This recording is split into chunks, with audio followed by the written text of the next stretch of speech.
A family day. Hope had a good family day for those of you that get to celebrate that, or President's Day, Awesome. long weekend. So today, what are we going to talk about? There was a post yesterday in our group, and this particular woman talked about how her journey the last 3.5, 4 years has been hard. It's been Yeah, hard. It's been, and I'm just going to share some of the stuff. It's been debilitating.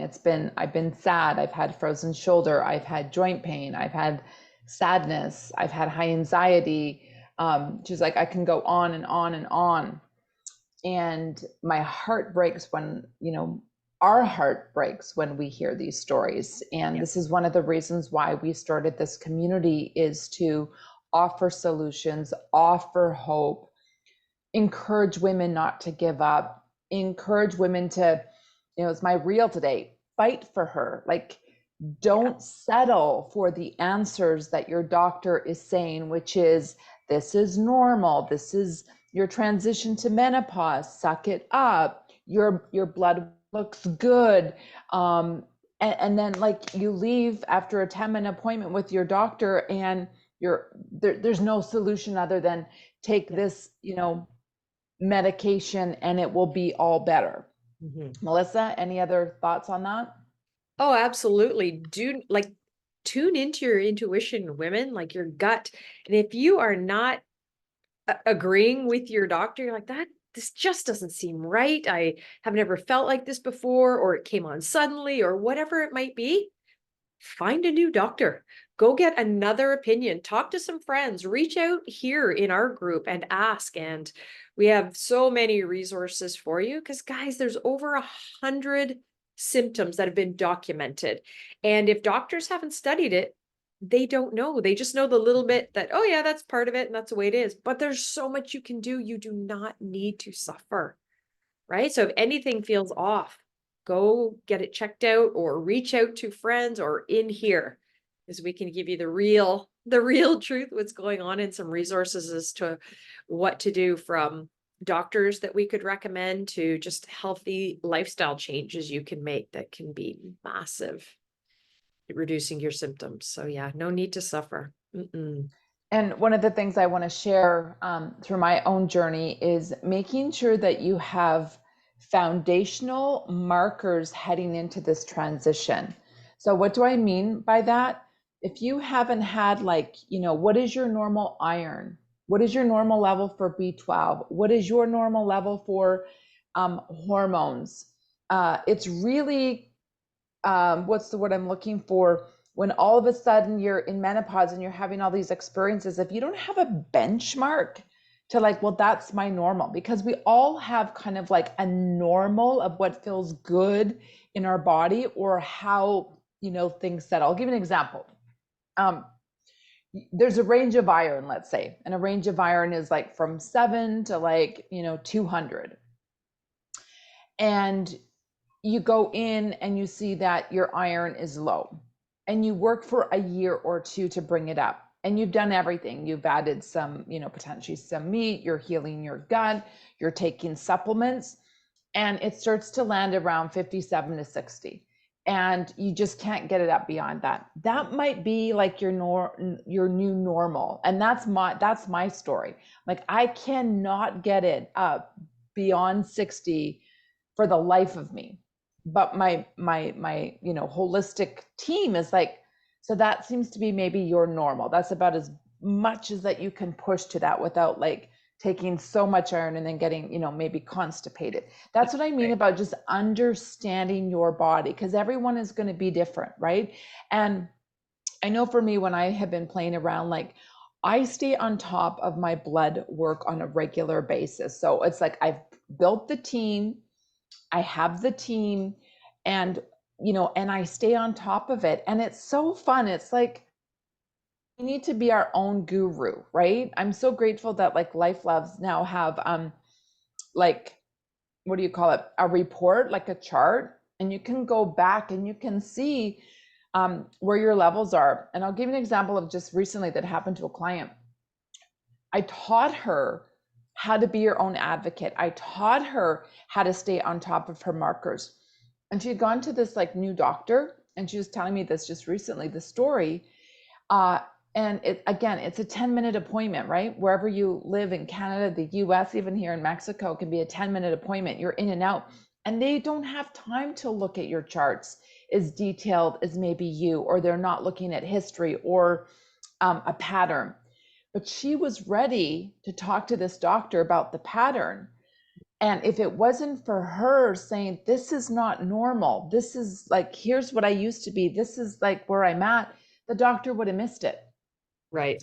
So that is what I'm talking about, is staying on top of your numbers, knowing your numbers. And you don't have to go back to school. It's just that you can see a trend happening. Like another example would be like your vitamin D. A vitamin D is a really important number to stay on top of. One, when our vitamin D starts to get low, the first thing that it impacts, are you ready for this, women?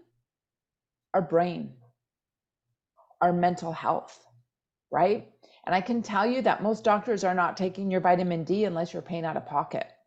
Unless you have a holistic doctor, or a doctor that's in the know, a doctor that's gone back to school, a doctor that knows how important it is, and is risking putting another, uh, blood work requisition through. And there's not a lot of doctors out there that's going to take that. So you might have to pay out of pocket $30, $50, but it's things like that that you just need to invest in your health. So as we wrap up this coffee chat, I guess our message is really clear. I will share that if you're feeling like crap and your doctor's not helping you, find a new doctor, find a Yeah. new health team, right? Get that naturopath. If you need help, down below, type help and tell us exactly what help needs, and we can guide you. We've got some pretty incredible people in our health team that we can refer to. Absolutely. And Melissa, what's your final thoughts? Yeah, that's it. If something just doesn't seem right, or like, but we second guess ourselves because the doctor said everything's fine, so we just dismiss it. But tune into your intuition. And if it doesn't seem right, go get it checked, right? Like if you're tired or anything is just different than it used to be. Even like for me, I remember, but I didn't realize this until later on. After learning all of this, I was meh. I didn't care if my family, I'm like, I don't care. Go move away for months. I don't care. Don't come home. I just don't care. And I was really thinking, what is wrong with me? Like, why don't I have compassion or desire to see my family and spend time? I was just like, oh, such a nuisance. Like, whatever. And then I realized that is a symptom of menopause, when you just feel meh. Because not only are we being physically, like, not only are physical changes happening, we are being rewired mentally. So it's a time for us to start focusing on ourselves. So when you start feeling more meh about your family, it's normal, because we're supposed to be focusing on our self-care. So it's crazy things like that that you would never even think of. You just start getting worried, like, why don't I care about stuff anymore? Why am I so blah?